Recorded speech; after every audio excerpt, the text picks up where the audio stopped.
Oui, bonjour à tous, Nicolas de la chaîne philosophique. Alors, deuxième partie de citation, maxime, assertion, proverbe. J'ai fait une première partie pour les voir sur les vidéos précédentes. Donc là, je continue. Voilà. Alors, René Descartes disait pour atteindre la vérité, il faut une fois dans la vie se défaire de toutes les options qu'on a reçues et reconstruire de nouveau tout le système de ses connaissances. Spinoza, dans l'Éthique, disait « La joie est le passage de l'homme d'une moindre à une plus grande perfection ». Nietzsche, ainsi parlait Zarathustra, « L'homme a besoin de ce qu'il y a de pire en lui s'il veut parvenir à ce qu'il a de meilleur ». Alfred de Musset, dans La confession d'un enfant du siècle, « Qu'importe de quoi parlent les lèvres, lorsqu'on écoute les cœurs se répondre ». Là, nous sommes dans du romantisme. Lorenzaccio, on peut poursuivre avec Musset. Je n'appartiens à personne. Quand la pensée veut être libre, le corps doit l'être aussi. Averroès. L'ignorance mène à la peur mène à la haine, et la haine conduit à la violence. Voilà l'équation. Donc, on pourrait dire que c'est d'actualité. Ovide, donc, qui était un poète du 1er siècle, qui a écrit les Métamorphoses et l'Art d'aimer.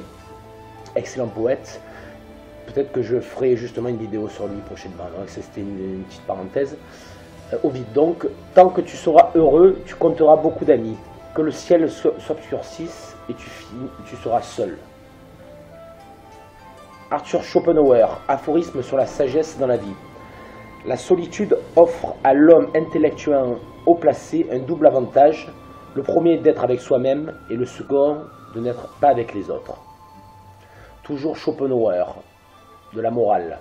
L'égoïsme inspire une telle horreur que nous avons inventé la politesse pour le cacher, mais il perce à travers toutes les voiles et se trahit en toute rencontre. Boris Vian, dans l'Écume des jours, ce qui m'intéresse, ce n'est pas le bonheur de tous les hommes, c'est celui de chacun.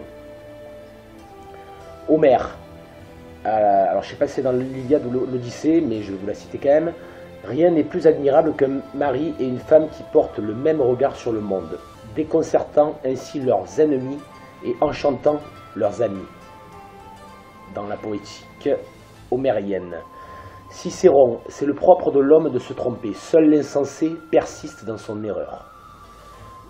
Sénèque, lettre à Lucilius, donc j'ai déjà cité, qui était un stoïcien. Hâte-toi de bien vivre et songe que chaque jour est à lui seul une vie. Ernest Hemingway, que j'aime beaucoup, Le vieil homme et la mer, Pour qui sonne le glas, il y en a beaucoup. Alors, nous devons nous y habituer aux plus importantes croisées des chemins de notre vie. Il n'y a pas de signalisation. Toujours Ernest Hemingway, le déplacement majestueux de l'iceberg est dû au fait qu'un neuvième seulement se laisse voir à la surface de l'eau. Très beau.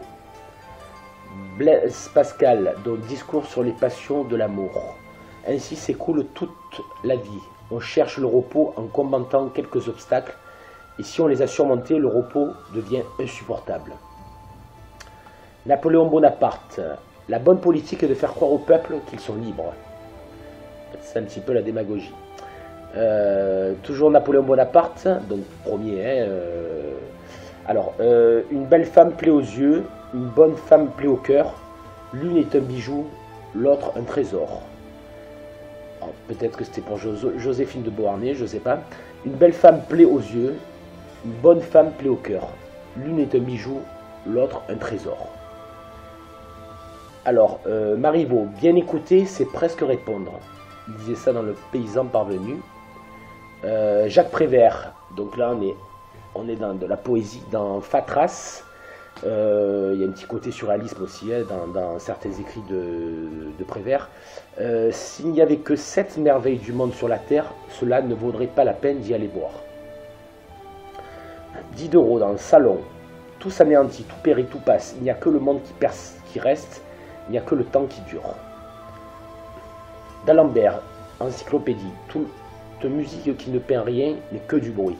Toute musique qui ne peint rien n'est que du bruit. Marcel Proust, Les plaisirs et les jours. L'absence n'est-elle pas, pour qui aime, la plus certaine, la plus efficace, la plus vivace, la plus indestructible, la plus fidèle des présences. Umberto Eco dans Le nom de la rose, donc on l'a vu à l'écran avec Sean Connery, je crois mise en scène par Jean-Jacques Hano, si mes souvenirs sont bons, qui a fait l'ours aussi. Laisse parler ton cœur, interroge les visages, n'écoute pas les langues. Physiologie du mariage d'Honoré de Balzac, la puissance ne consiste pas à frapper fort ou souvent, mais à frapper juste. Toujours Balzac dans la même œuvre, le mariage doit incessamment combattre un monstre qui dévore tout, l'habitude. Et c'est une réalité. Pierre et Jean, de Guy de Maupassant, qui est super roman. Le baiser frappe comme la foudre, l'amour passe comme un orage. Puis la vie, de nouveau, se calme comme le ciel, et recommence ainsi qu'avant. Se souvient-on de nuages?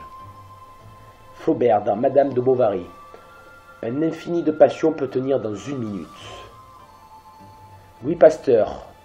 Alors, ce sont les Grecs qui nous ont légué le plus beau mot de notre langue, le mot enthousiasme, du grec anthéo, un dieu intérieur. Alors Goethe disait « Traitez les gens comme s'ils étaient ce qu'ils devraient être, et vous les aiderez à devenir ce qu'ils sont capables d'être. » Cicéron dans De Oratore, l'histoire est le témoin des temps, la lumière de la vérité, la vie de la mémoire, l'institutrice de la vie, la messagère de l'Antiquité. Voilà, une belle métaphore. Henri Bergson dans l'évolution créatrice, j'ai déjà parlé de Bergson. L'intelligence est caractérisée par la puissance indéfinie de décomposer selon n'importe quelle loi et de recomposer en n'importe quel système. Voilà. J'ai terminé donc pour une vingtaine de citations que je vous ai citées. Et je vous dis à très bientôt sur la chaîne Philosophique. Vous pouvez vous abonner, vous avez le petit lien en bas à droite. Et vous pouvez laisser des commentaires. Voilà.